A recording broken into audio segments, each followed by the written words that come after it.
Hello, we're in England. I'm going to give you a crash course on coffers. Of course, you have got English coffers, you've got Italian coffers, you've got Maltese coffers. I mentioned Malta because we have another business in Malta doing antiques. So I'm really now going to just drill down to the English coffers. And I suppose I should say Scottish, Welsh and Irish as well. But fundamentally, most of the coffers you'll find in England will be English. Some will be, or they all be provincial. You don't tend to find coffers as a townhouse item. And the distinction between provincial furniture and fashionable urban furniture is one distinction in the market. You will not find a mahogany coffer, for example, usually, and you will not usually find a oak secretaire bookcase. So you have different types of furniture, different materials. Okay, I'm going to now give you a basic crash course. I'm going to repeat to you what my father told me 40 years ago about coffers. And 40 years ago, these were, all over the place. There were piles and piles of them. I have seen dealers in my lifetime with shops full of coffers, and I have seen a dealer in Leamington Spa. He had 50 to 200 of these coffers, and they were a commodity. They were shipped to mainland Europe, to America, and they were, homogeneous isn't the right word, but they were plentiful. Now they're not so plentiful now, and the value 20 years ago of these coffers was probably in excess of what they are now.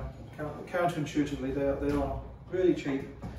The first thing about a coffer, my father told me, is that you want to buy a coffer with a panelled top. This is the front of the coffer. The keyhole is here.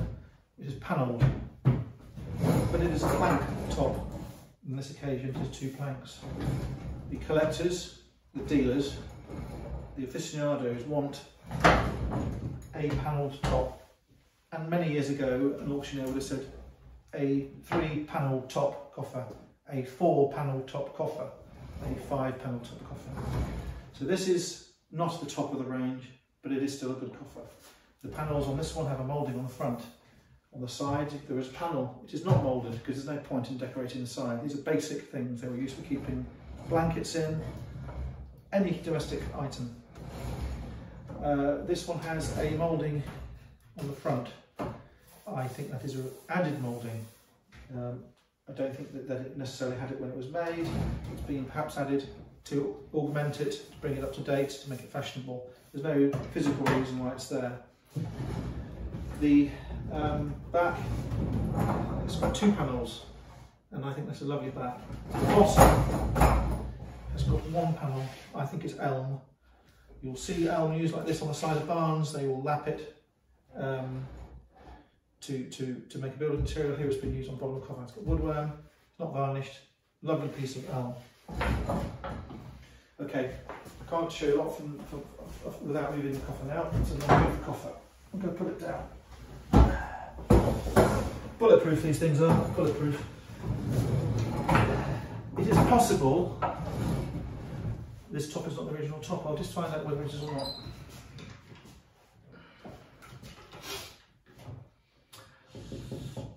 I don't know. I think it is 50-50. If you want to break a coffer, you drop the back and it will smash the hinges. So don't let the back go. The hinges are handmade. I would date the hinges at 1780. I would date the coffer at 1720 or earlier, slightly earlier. All of the panels are fielded panels made by hand, and they're all the right panels. I think this had an iron loop on it to start with, a couple of iron loops.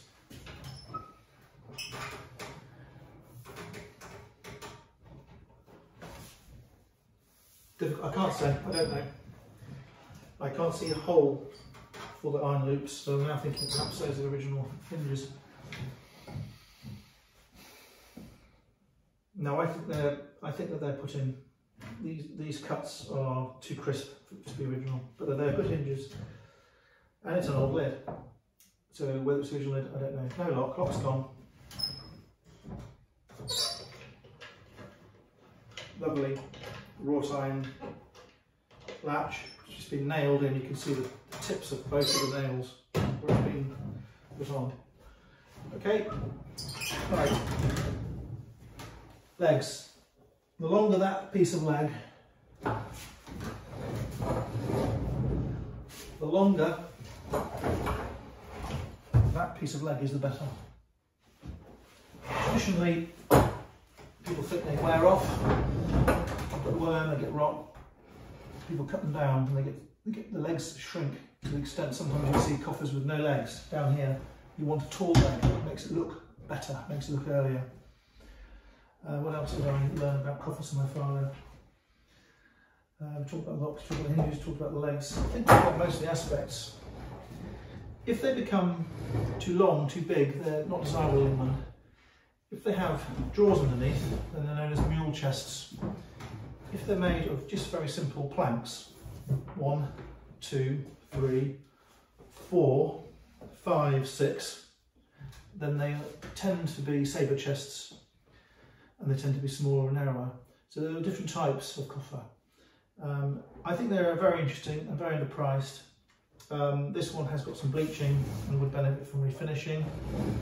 I think it would look better perhaps with the moulding taken off. They don't always have it moulded on. So I hope that gives you some interesting tips. Dowels, visible dowels, that's a lovely thing to see. This back is unfinished. Absolutely wonderful. You can't see dowels, oh you can see dowels in the front as well. So I think it's a lovely thing. I think that they're good value. This one is an England collection. And I hope I've given you some dimensions on what to look for when you're buying your coffers. Thanks very much for looking.